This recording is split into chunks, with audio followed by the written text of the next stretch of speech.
ರೂಪು ಜಟಕಾ ಬಂಡಿ.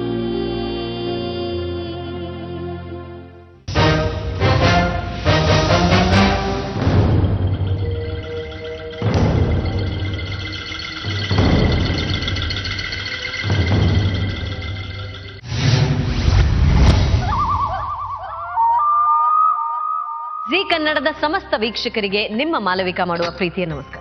ದೇವರು ಸನ್ಯಾಸಿ ಎಂದಾಕ್ಷಣ ಮನಸ್ಸಿನಲ್ಲಿ ಭಯ ಮೂಡುತ್ತೆ. ಯಾಕೆ ಅಂತಂದ್ರೆ ನಮ್ಮ ಸಂಸ್ಕೃತಿಯಲ್ಲಿ ಸುಮಾರು 5,000-6,000 ವರ್ಷಗಳಿಂದ ಜೀವನ್ಮುಕ್ತರು, ಬಹಳ ದೊಡ್ಡ ವ್ಯಕ್ತಿಗಳು, ಪರಮಹಂಸರು ಬಾಳಿ ಬದುಕಿದ್ದಾರೆ ನಮ್ಮ ಮಧ್ಯೆಯಲ್ಲಿ. ಅವರೆಲ್ಲರನ್ನ ನೋಡಿ ನೋಡಿ ನಾವು ಸನ್ಯಾಸಿ ವೇಷ ಹಾಕೊಂಡವರ ಅನೇಕರು ಅವರಂಥವರೇ ಅಥವಾ ದೇವರನ್ನ ನೋಡ್ರವರೇ ಅನ್ನುವ ಒಂದು ಭಾವನೆಯಲ್ಲಿ, ಸದ್ಭಾವನೆಯಲ್ಲಿ ಅವರನ್ನ ಗೌರವಿಸ್ತೀವಿ. ಆದರೆ ಆ ವೇಷದಲ್ಲಿ ಅನೇಕ ಕಪಟಿಗಳು, ಮೋಸ ಮಾಡೋರು ಕೂಡ ಇರ್ತಾರೆ. ಅವರನ್ನ ಹೇಗೆ ಗುರುತಿಸೋದು? ಅಂಥವ್ರನ್ನ ಗುರುತು ಹಿಡಿದು ಇವತ್ತು ಬದುಕು ಜಟಕಾ ಬಂಡಿಯಲ್ಲಿ ನಿಮ್ಮ ಮುಂದೆ ತೋರಿಸಲಿದ್ದೀವಿ. ಅವ್ರು ಯಾರು, ಅವರ ಬಗ್ಗೆ ಮಾತನಾಡಲು ಮೊದಲನೇದಾಗಿ ಬರ್ತಾ ಇರೋರು ರತ್ನ ಅವರು. ರತ್ನ ಅವರಿಗೆ ನಡೆದದ್ದೇನು, ಅವರ ಅನುಭವ ಏನು ಕೇಳೋಣ ಬನ್ನಿ.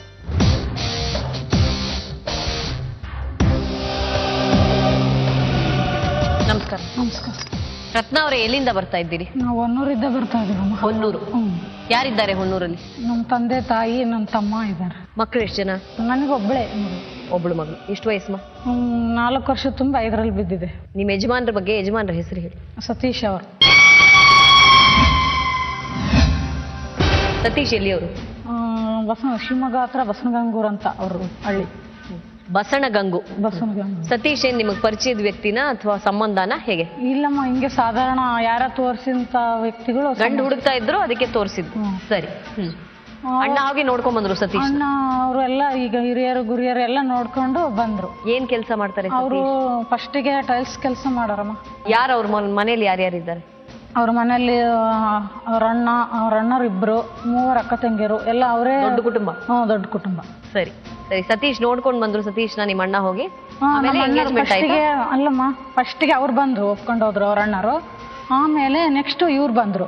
ಇವ್ರು ಒಪ್ಪಿಗೆ ತೆಗೆದು ಒಂದಿನ ಮಟ್ಟಿಗೆ ಉಳ್ಕೊಂಡು ಒಪ್ಪಿಗೆ ಆದ್ಮೇಲೆ ಮತ್ತೆ ಎಂಗೇಜ್ಮೆಂಟ್ ದಿಢೀನಂತ ಎಂಗೇಜ್ಮೆಂಟ್ ಮಾಡಿದ್ರು. ಸರಿಮ್ಮ.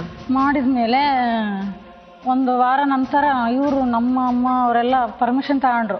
ಈಗ ಮದುವೆ ಆದ್ಮೇಲೆನೆ ನೀವು ಬರೋದು, ಸಂಬಂಧ ಇಟ್ಕೊಬೇಕು, ನಮ್ಮ ಕುಟುಂಬದಲ್ಲಿ ಬರೋಂಥ ಅವಶ್ಯಕತೆ ಏನು ಇಲ್ವಾ, ನೀವು ಎಷ್ಟೇ ದಿನಕ್ಕೆ ಬನ್ನಿ, ಮದುವೆಯಲ್ಲಿ ಛತ್ರದಲ್ಲಿ ನಮ್ಮ ಮಗಳು ನೋಡ್ಬೇಕಂತ ನಮ್ಮ ರಿಲೇಶನ್ಶಿಪ್ ಎಲ್ಲ ಒಪ್ಕೊಂಡಿದ್ರು. ಸರಿ. ಅವ್ರ ಮನೆಗೆ ಬಂದು ಹೋಗೋ ಪ್ರಯತ್ನ ಮಾಡ್ತಾ ಇದ್ರು? ಅಲ್ಲ, ಮಾಡಕ್ಕೆ ಪ್ರಯತ್ನ ಪಡಬೇಡಿ ಅಂತ ಒಪ್ಪಿಗೆ ತಗೊಂಡ್ರು.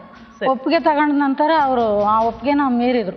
ಈಗ ನನ್ನ ಅಣ್ಣಗೂ ತಿಳಿಸಿದೆ, ಯಾಕಂದ್ರೆ ನಮ್ಮ ಅಣ್ಣನೂ ಎಜುಕೇಶನ್ ಮಾಡಿತ್ತಲ್ವಾ. ಅಣ್ಣ ಈ ಥರ ಬಂದಿದ್ದಾರೆ, ಹೇಗೆ ಮಾಡೋದು? ಅಮ್ಮ ಅವರಾಗಿ ಅವ್ರು ಬಂದಮೇಲೆ ನಾವೇನು ಮಾಡೋಕ್ಕಾಗಲ್ಲ, ಈಗ ದೂಡಕ್ಕಾಗುತ್ತೇನಮ್ಮ, ಅವರಲ್ಲೇ ನೀತಿ ಇದ್ಮೇಲೆ ನೋಡೋಣಮ್ಮ ಅಂತ ನನ್ನ ಅಣ್ಣ ಕಾಲೇಜಿನ ಓದ್ತಾ ಇತ್ತು, ಡಿಗ್ರಿನ. ಸರಿ ಅಣ್ಣ, ನಿನ್ನ ಒಪ್ಪಿಗೆ ಮೇಲೇ ನಾನು ಇದು ಮಾಡ್ತೀನಿ ಅಂತ ನಾನು ಒಪ್ಪಿಗೆ ಪಡೆದೆ. ಆಮೇಲೆ ಇವರು ಅವರಣ್ಣ ಅವ್ರಿಗೆ ಗೊತ್ತಿಲ್ಲದಾಗೆ 15 ದಿನಕ್ಕೆ, ವಾರಕ್ಕೆ ಮನೆಗೆ ಬರೋರು. 1-1.5 ವರ್ಷ ಅವ್ರು ಓಡಾಡಿದ್ದು. ಯಾಕಷ್ಟು ತಡ ಆಯ್ತಮ್ಮ ಮದುವೆ? ಯಾಕೆ ತಡ ಆಯ್ತಮ್ಮ ಅಂದ್ರೆ ಅವರೇ ಎಷ್ಟು ಇದು ಮಾಡಿದ್ರು, ಇನ್ನೂ ಟೈಮ್ ಇದೆ ಮಾಡ್ಕೊಣ ಅಂತ ಅವರೇ ಮುಂದೂಡ್ತಿದ್ರು. ಇವರೇ ನಮ್ಮ ಅಣ್ಣ ಹಿಂಗೆ, ನನ್ನ ಅಣ್ಣಗೆ 8 ತಿಂಗಳಿಗೆ ಮಿದುಳು ಜ್ವರ ಬಂದ್ಬಿಡ್ತಮ್ಮ.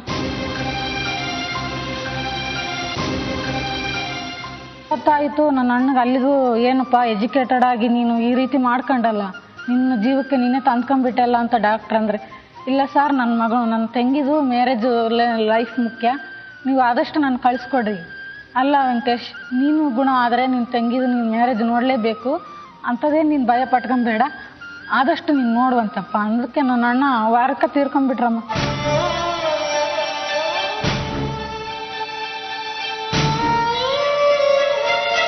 ಆಮೇಲೆ ಇವರು ವರದಕ್ಷಿಣೆಗೋಸ್ಕರ ಬೈಕಿಗೆ ಭಾರಿ ಪೀಡ್ಸೋರು ನನ್ನ ಅಣ್ಣನ. ನನ್ನ ತಂದೆ ತಾಯಿನ ಅಷ್ಟು ಟಾರ್ಚರ್ ಕೊಡ್ತಿದ್ದಿಲ್ಲ ಅವರು.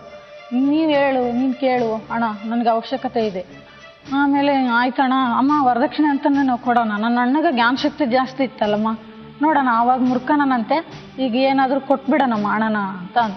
ಬೇಡ ಅಣ್ಣ, ಮುಂದೆ ಏನಾದ್ರು ತೊಂದರೆ ಆಗ್ಬೋದು, ಹಿರಿಯರನ್ನ ಕಳಿಸಿ ಅವ್ರ ಅಣ್ಣ ನೇಂತಿನ ಕಳಿಸಿದ್ಮೇಲೆ ಹಣ ಕೊಡೋಣ ಅಂದರೆ ನನ್ನ ಅಣ್ಣ ಕೇಳಿಲ್ಲ. ಅವ್ರ ಮೇಲೆ ಇಟ್ಟಿರೋ ನಂಬಿಕೆ, ಬೇಡಮ್ಮ ಅವತ್ತಿನ ದಿನಲ್ಲೇ ಇವತ್ತು ಕೊಡೋದು ಅದೇ ಹಣನೇ, ಮುಂದೆ ಕೊಡೋದು ಅದೇ ಹಣನೇ ಕೊಡೋಣ, ಯಾವಾಗಿದ್ಲು ಮತ್ತೆ ಬೈಕ್ ತಗೊಂತಾರಂತ ಆಸೆ ಪಡ್ತಾ ಇದ್ದಾರೆ. ಈಗ ನಮ್ಮ ಕಣ್ಣು ಮುಂದೆ ಅವ್ರು ಚೆನ್ನಾಗಿರ್ಬೇಕಲ್ವಾ ಅದನ್ನು ನಾವು ಬಯಸ್ಬೇಕು ಅಂತ ಅಂದರು. ನಾನು ಏನು ಊಟ ಮಾಡ್ತಿದ್ದಿಲ್ಲಮ್ಮ, ಅದಕ್ಕೋಸ್ಕರನೇ ಅವರು ಏನು ಊಟ ಮಾಡಲ್ಲ ಅಂತ ಎಣ್ಣೆ ಬೇಕು ಅಂತ ಅವ್ರ ಅಣ್ಣವ್ರು ಬಂದು ಸಡನ್ ಆಗಿ ಎಂಗೇಜ್ಮೆಂಟ್ ಮಾಡಿದ್ರು. ಆಮೇಲೆ ನನ್ನ ಮದುವೆ ಆಗಿದ್ದು ಯಾವಾಗ? ಮದುವೆ ಆಗಿದ್ದು ನನ್ನ ಅಣ್ಣ ತೀರ್ಕೊಂಡು 3 ತಿಂಗಳಲ್ಲಿ ಬಿತ್ತಲ್ಲಮ್ಮ. ತಾರೀಕು ಮೇ 25ಕ್ಕೆ. ಯಾವ ವರ್ಷ? ವರ್ಷ 5ನೇ 2005. ಎಷ್ಟು ದಿವಸ ಚೆನ್ನಾಗಿದ್ರಿ ಮದುವೆ ಆದ್ಮೇಲೆ? ಮದುವೆ ಆದ್ಮೇಲೆನು ಚೆನ್ನಾಗಿದ್ವಿ, ಒಂದು 4 ತಿಂಗಳ ತನಕ ಚೆನ್ನಾಗಿದ್ವಮ್ಮ. 4 ತಿಂಗಳು ಚೆನ್ನಾಗಿದ್ರಿ? ತಿಂಗಳಲ್ಲಿ ಒಂದು ಫಸ್ಟ್ ಸ್ಟಾರ್ಟಿಂಗ್ ಅಮ್ಮ ಅಲ್ಲೇ ಇದ್ವಲ್ಲ, ಅವರ ಪದ್ಧತಿಯಲ್ಲಿ ಎಣ್ಣೆ ತಿಕ್ಕೋದಂತ ಶಾಸ್ತ್ರ ಇದೆಯಂತೆ, ನಮಗ್ ಗೊತ್ತಿಲ್ಲ ಅದೆಲ್ಲ. ಅವರು ಎಣ್ಣೆ ಹಚ್ಚೋದಂದ್ಮೇಲೆ ಅವ್ರ ಅಮ್ಮನ ಹತ್ರನಾರ ಹಚ್ಕೊಳ್ಲಿಲ್ಲ, ನನ್ನ ಹತ್ರನಾರ ಹಚ್ಕೊಳ್ಲಿಲ್ಲ, ನನ್ಗೆ ಅತ್ತಿಗೆನೆ ಹಚ್ಬೇಕು ಬೆನ್ನಿಗೆ. ಸರಿ ಆಯ್ತು ಅನ್ಕೊಂಡು ನಾವು ಸುಮ್ಮನೆ ಸರಿ ಅತ್ತಿಗೆನೆ ಹಚ್ಚಿತು. ಆಮೇಲೆ ಬೆನ್ನು ಉಜ್ಜೋದು ಅತ್ತಿಗೆನೆ ಮಾಡ್ತು.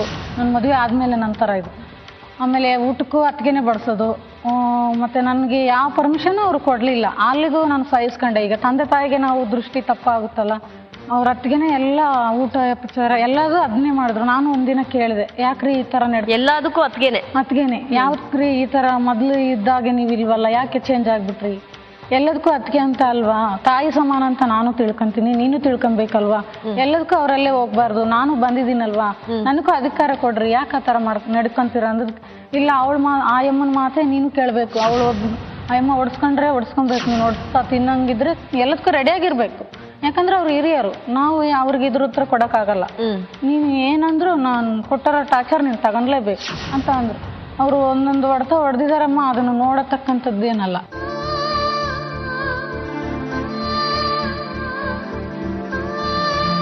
ಆಮೇಲೆ ನಾನು 3 ತಿಂಗಳು ಪ್ರೆಗ್ನೆಂಟ್ ಆಯ್ದಮ್ಮ. ಆದ್ಮೇಲೆ ಅವ್ರು ಏನೇನು ಡಿಸೈಡ್ ಮಾಡ್ಕೊಂಡಿದ್ರು ಅದು ನನಗೆ ಗೊತ್ತಿಲ್ಲ. ತಂದು ಶಿವಮೊಗ್ಗದಿದ್ದ ಅವ್ರ ಮನೆಯಲ್ಲ ಹಿಡಿದು ನನ್ನ ಬೈಕಲ್ಲಿ ಕರ್ಕೊಂಡು ಬಂದ್ರು. ಮನೇಲಿ ಬಿಟ್ರು? ತವ್ರ ಮನೇಲಿ. ನಾನು ಕೇಳಿದೆ, 5 ತಿಂಗಳ ಅವಕಾಶತೆ ಮಾಡ್ಕೊಡಿ, ನನ್ನೂರಲ್ಲಿ ನನಗೆ ಅನ್ನಾರ ಆಗ್ತಾರೆ ಅಂದ್ರೆ, ಇಲ್ಲ ನನ್ಗೇನು ಅದೆಲ್ಲ ಗೊತ್ತಿಲ್ಲ, ಹೋಗಿ ಇರ್ಬೇಕು ಅಂತ ಹೇಳಿದ್ರು. ಆವಾಗಿದ್ದರು ಹಿಂಗೆ ಓಡಾಡ್ಕೊಂತ ಇದ್ರು. 4 ತಿಂಗಳಿಗೆ 5 ತಿಂಗಳಿಗೆ ಹಿಂಗೆ ಬರೋರು. ಮಗು ಆಗೋ ತನಕ ಚೆನ್ನಾಗೇ ಇದ್ರು. ಮಗು ಆದ್ಮೇಲೆ 5 ತಿಂಗಳು ಮಗು ನೋಡಿದ್ದೆ ಲಾಸ್ಟ್ ಬರಲೇ ಇಲ್ಲ. ಅವ್ರು ಊರಿಗೆ ಬರ್ಲಿಲ್ಲಮ್ಮ. ನಿಮ್ಮನ್ನ ಕರ್ಕೊಂಡು ಹೋಗಿ ತೊಟ್ಲು ಅಂತಾನು ಶಾಸ್ತ್ರ ಕರ್ಕೊಂಡು ಹೋಗ್ಲಿಲ್ಲ. ನಾನೇ ಒತ್ತಾಯ ಮಾಡಿ ಅಲ್ಲಿಗೂ ಬನ್ನಿ ಕರ್ಕೊಂಡು ಹೋಗಿ ನನ್ನ, ಎಷ್ಟು ದಿನ ಅಂತ ನನ್ನ ತವ್ರ ಮನೇಲಿ ನಾನಿದ್ರೆ, ಇಲ್ಲ ಅದು ನಿನ್ನ ಕರ್ಮ, ನಾನೇನು ಮಾಡೋಕ್ಕಾಗಲ್ಲ, ನಾನು ಬ್ಯುಸಿ ಇದ್ದೀನಿ. ಆಮೇಲೆ ಇವರು ಏನಂತ ಅರ್ಸಿದ್ರು, ದೇವ್ರು ಬರುತ್ತೆ, ಮಗು ಇಲ್ಲಿ ಆದ್ಮೇಲೆ ಬ್ರಹ್ಮಚಾರಿ. ಏನಂತೆ? ಮಗು ಇಲ್ಲಿ ಆಯ್ತಲ್ಮ, ಆದ್ಮೇಲೆ ಅವ್ರಿಗೆ ಆಂಜನೇಯ ಸ್ವಾಮಿ ಬಂತು ಅಂತ ಆರಿಸಿದ್ರು ಅವರು.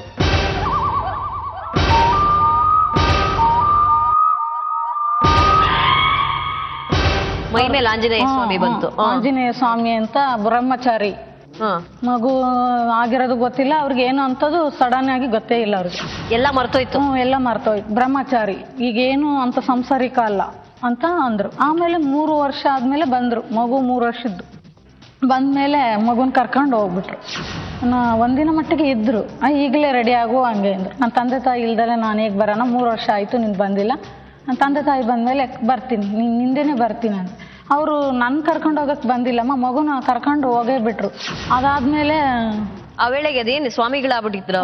ಸ್ವಾಮಿಗಳಾಗಿದ್ರು. ಮಠ ಗಿಟ ಕಟ್ಬಿಟ್ಟಿದ್ರ? ಮಠ ಗಿಟ ಎಲ್ಲ ದೇವಸ್ಥಾನ ಎಲ್ಲ ರೆಡಿ ಮಾಡಿದಾರೆ ಅವರು.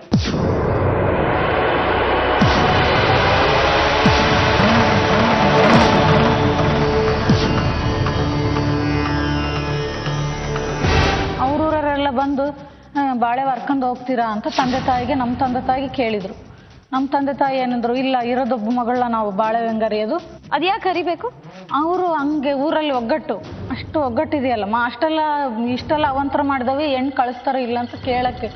ಆವಾಗ ಹಂಗಂದ್ರು, ಆಯಿತು ಕಳಿಸ್ಕೊಡ್ತೀವಿ ಏನೇ ಬರಲಿ ಅಂತ ಅಂದರು. ನಮ್ಮ ತಂದೆ ತಾಯಿ ಒಪ್ಪಿಗೆ ಕೊಟ್ಟು ಬಂದ ತಕ್ಷಣ ನನ್ನ ಬಿಟ್ಟರು. ನಾನು ಹೋದ್ಮೇಲೆ ಅವ್ರು ನಾನು ಮಾತಾಡ್ಸಲೇ ಇಲ್ಲಮ್ಮ. ಮಗು 2 ವರ್ಷದ ತುಂಬಿದ ಮೇಲೆ ಹೋದೆಲ್ಲ. ಅವರು ಏನು ಕ್ರಿಮಿನಲ್ ಅಂದರೆ ಈಗ ಹೇಳ್ತೀನಿ ನೋಡಿ. ಹೋದೆ, ಫಸ್ಟ್ನೇ ದಿನ ದೇವ್ರು ಹೇಳಿದೆ ಒಂದು ಹತ್ರ ಜೀವನ ಇಲ್ಲ ಅಂತ ನಮ್ಮ ಮಾವರು ಹೇಳಿದ್ರು. ಆಯಿತು ಸರಿ, ಈಗ ನನಗೆ ಜೀವನ ಇಲ್ಲ ಅಂದರೆ ನನಗೂ ಒಂದು ಮಗು ಇದೆ, ಆ ಜೀವನನೇ ನಾನು ಮಾಡ್ತೀನಿ. ಆಮೇಲೆ ಕೇಳಿದೆ ಅವ್ರಮ್ಮನ, ಏನಮ್ಮ ಅಡುಗೆ ಏನು ಮಾಡಬೇಕು? ಇಂಥದ್ದು ಮಾಡಮ್ಮ, ಒಳಗಿರ್ತಾರ ನಿನ್ನ ಮಗ ಒಳಗೆ ಬರ್ತಾರಮ್ಮ? ಇಲ್ಲಮ್ಮ ದೇವ್ರು ಹೇಳಿದೆ ಹೊರಗೆ ಇರೋದು, ಹೊರಗೆ ಊಟ ಮಾಡಿಸ್ಬೇಕು, ನೀನು ಹೊರಗೆ ನೀರು ಹಾಕ್ಬೇಕು, ಸೇವೆ ಮಾತ್ರ ನೀನು ಹೊರಗೆ ಮಾಡ್ಬೇಕು. ಡ್ರೆಸ್ ಏನ್ ಹಾಕೊಂಡಿದ್ರು? ಖಾದಿ. ಮತ್ತೆ ಹೊರಗಡೆ ಹೋದ್ರೆ ಇನ್ಸರ್ಟು, ಪ್ಯಾಂಟು, ಶರ್ಟು, ಶೂ, ಎಲ್ಲರ ತರ ಹೊರಗೆ ಹೋದ್ರೆ ಆತರ, ಮತ್ತೆ ಒಳಗಿದ್ರೆ ಖಾದಿ. ಅವರು ಈಗ ಏನ್ ಮಾಡ್ತಾ ಇದ್ರಂದ್ರೆ, ಈಗ ಒಂದತ್ರ ಇಲ್ಲ ಜೀವನ ಅಂತ ಅವ್ರು ಹಂಗೆ ಇರ್ಬೇಕು ತಾನೆ. ಅವ್ರು ಆತರ ಮಾಡ್ಲಿಲ್ಲ.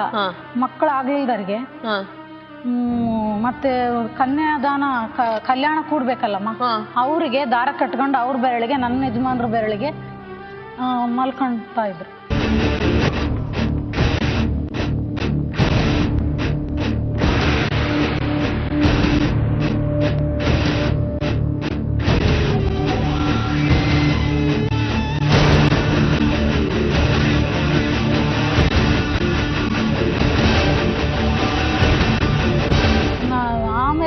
ಏನಂತ ಕೇಳಿದೆ ನಾನು, ಒಂದು ಹೆಣ್ಮಗಳು ಬೆಂಗಳೂರಿಂದ ಬಂದಿದ್ರು.